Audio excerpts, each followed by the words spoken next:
আসসালামু আলাইকুম সবাইকে। আজকে আমার সাথে এমন হবে আমি ভাবতেও পারি নাই। ফ্ল্যাশব্যাক।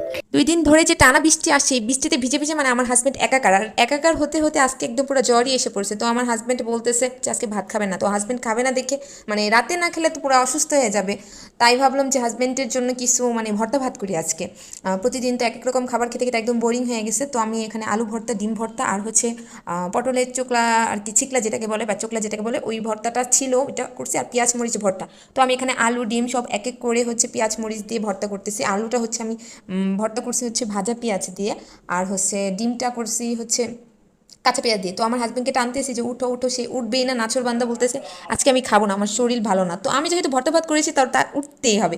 তো ফাইনালি সে তাকে রাজি করালাম যে উঠো, একটু হলেও খাও, 2 লোকমা হলেও খাও, খেয়ে ওষুধ খাও। তো এই যে আমার হাজব্যান্ড খেতে বসছে।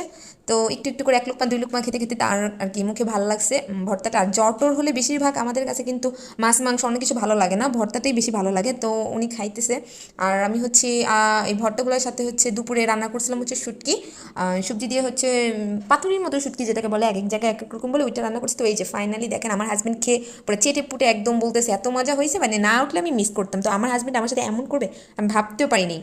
সে ফার্স্টে এমনভাবে না করছে, আমি ভাবছি সে আমার ভর্তা ভাত করাটাই বৃথা, সে খাবে না। তারপর ফাইনালি সে খেলো, আমারও তৃপ্তি হলো, সেও খেয়েছে, খুব ভালো লাগছে। তো টাটা আজকের মতো।